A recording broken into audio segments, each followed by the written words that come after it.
We love doing these blogs. We love connecting with you.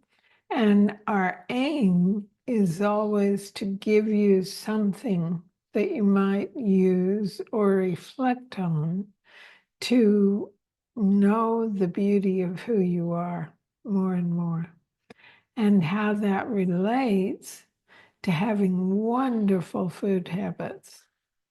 Just enjoying food at the highest level that I've found anyway. Yeah, that's great. And I came across Stephanie Harrison recently. She has a book out, she has a website, a podcast. It's called The New Happy. And she looks at ways of seeking happiness that go beyond our old kind of traditional ideas, conditioned thinking that we all grew up like, oh, marriage and a happy family and everything, and it's like as life moves on, it's kind of like it doesn't show up the way we had in our mind. It's like I've mentioned before, I had this idea when I get a certain number in my bank account, that's it, I can relax, easy street, and that number showed up, and it's like, where's the happiness? So recently, she sent out a little email. Another thing I like about Stephanie is that she has this amazing skill of creating graphics that kind of reflect the principles she's talking about. So I got one last week that was talking about legacy. And when I think about legacy, typically the first thing I think about is the possessions that somebody has acquired and pass on. That's their legacy and maybe a foundation. Another form of legacy, of course, is the children that we leave behind. That goes on and on. That's our legacy. But she was talking about a third type of legacy, and that's like what we leave with people from our contact with them, or what has been left with us from other people's contact with us. So it's like, if you think about somebody who's had a major impact on your life, it could be a family member, teacher, a mentor, someone who's helped you through a challenging time.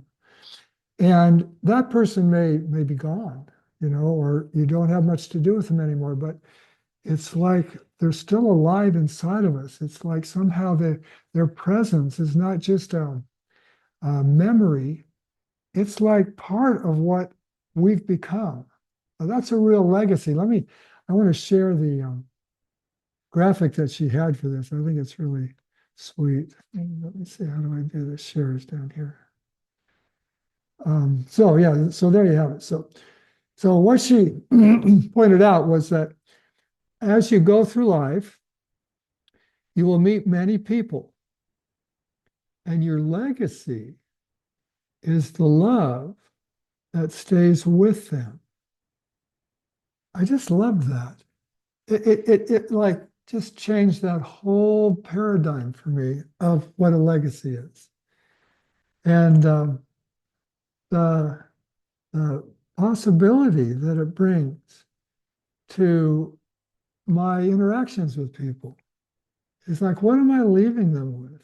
It's just a very uplifting, I think, approach to life and how I relate.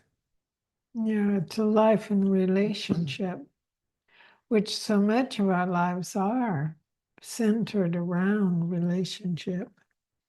Yeah, I was thinking about, I've mentioned before, I moved onto a ranch back in the early 70s, the back to the land phase of my life, and it was just so wonderful.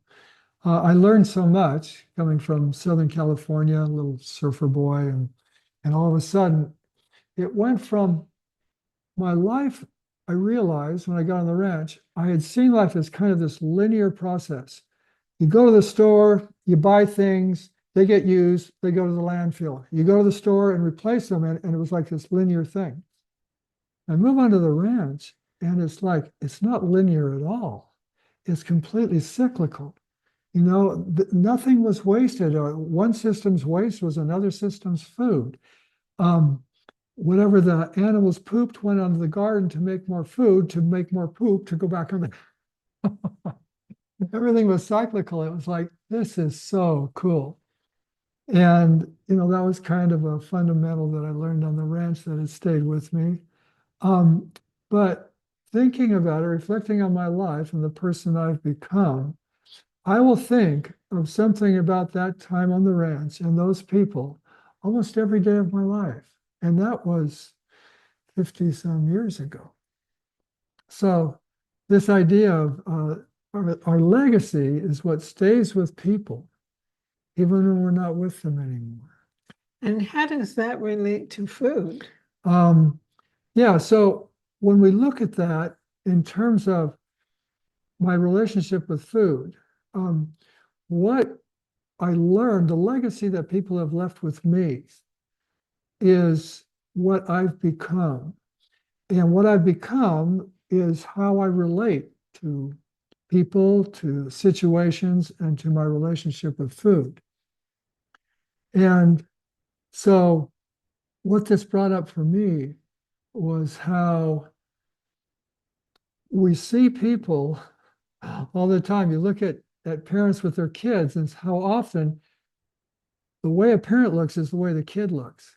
And I'm talking about our culture today, which is mostly overweight. You see these overweight parents and you see these overweight kids, and you go, oh, must be genetics.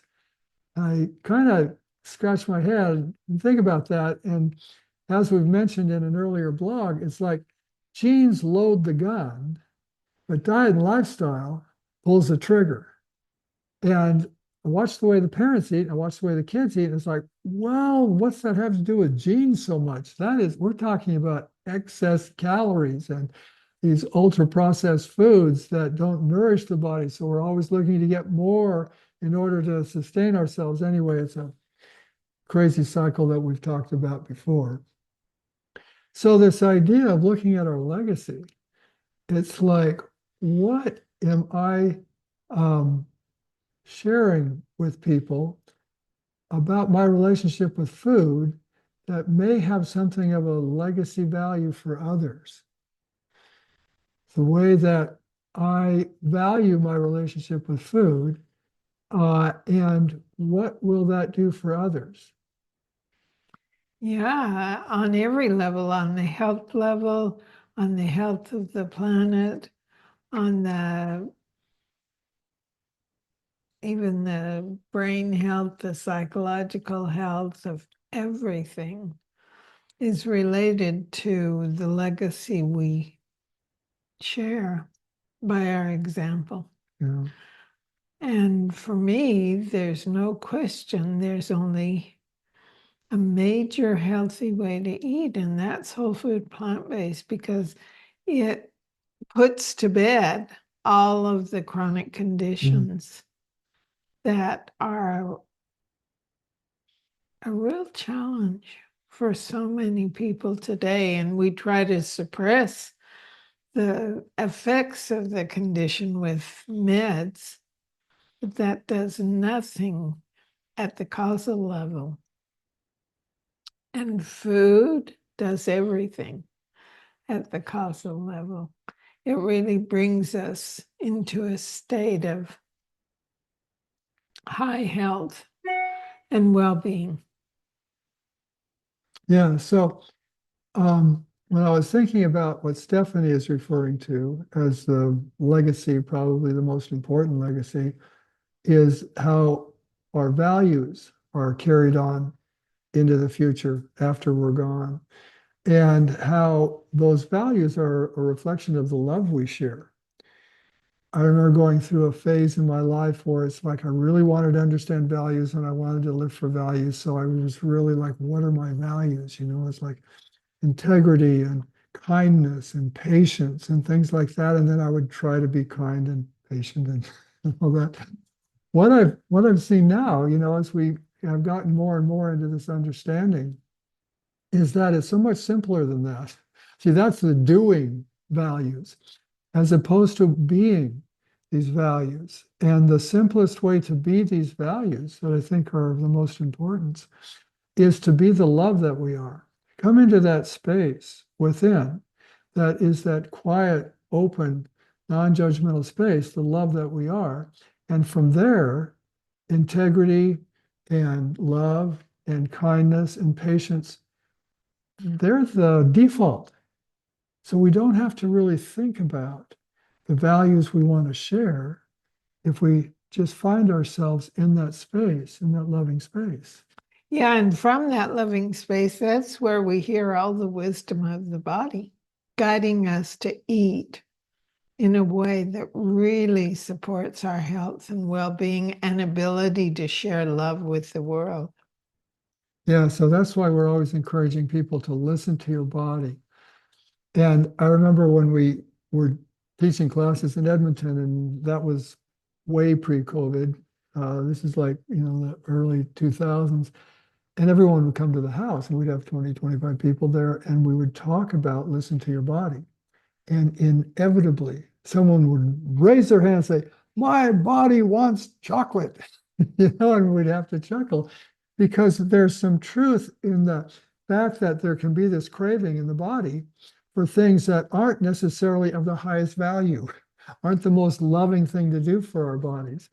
So what Connie's talking about is really allowing the mind to settle and hear the quiet impulse of the body, as opposed to that craving, like, I gotta have some kind of That's thing. full of emotion. Full of emotion and Yeah. urgency. And that's how we can kind of tell whether it's a craving or whether it's a really loving value to take care of ourselves. Because we've talked before about how who we are isn't our body.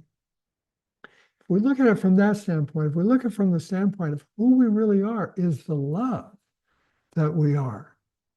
If that's the case, then my body is almost kind of like I have a relationship with my body, kind of like I have a relationship with everything else, with my wife, with my coworkers, with my neighbors, with family.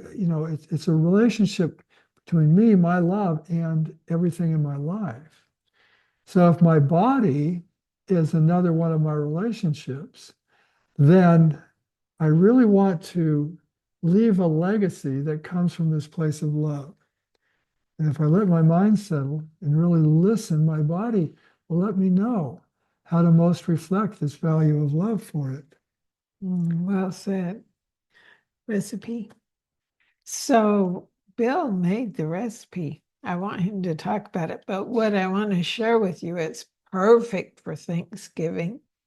It's upcoming, I know, in the US, and it's perfect for any time of the year. It is so delicious. Yeah, so we had Canadian Thanksgiving, as many of you probably know, because we talked about it on a blog. And I made this pumpkin pie that I do out of yams and sweet potato, because pumpkin pie was a highlight of Thanksgiving in my childhood. So I've done the whole food plant-based version that uses no sugar, no processed sweeteners. It's sweetened with dates, and it's really good. And we'll share that with you too at some point. But after the pie, I thought, boy, I love these tastes. So what can I do to keep it around without, having pumpkin pie all the time? So I came up with this pumpkin cake or pumpkin bars.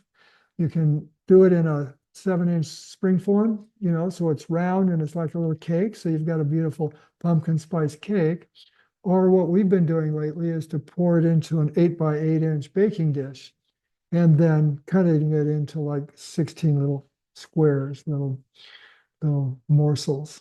And yeah, it really captures the essence of pumpkin pie. We had a friend stop by yesterday and we gave her one of these squares, and her first bite, she said, "This is really good." I said, "Yeah, I wanted Bill to share it because I thought he did such a great job creating it." It was fun. Yeah, I love finding ways to shift the old traditional tastes and textures of our comfort foods away from that dopamine cycle that got us so attached to them and having more and more and more into the whole food form that still provides adequate sweetness and texture and everything, but it's in whole foods. It's not processed. It just nourishes the body so much more. So yeah, that's always been fun. Thanks for joining us. We'll see you next week. Okay, and bye for now.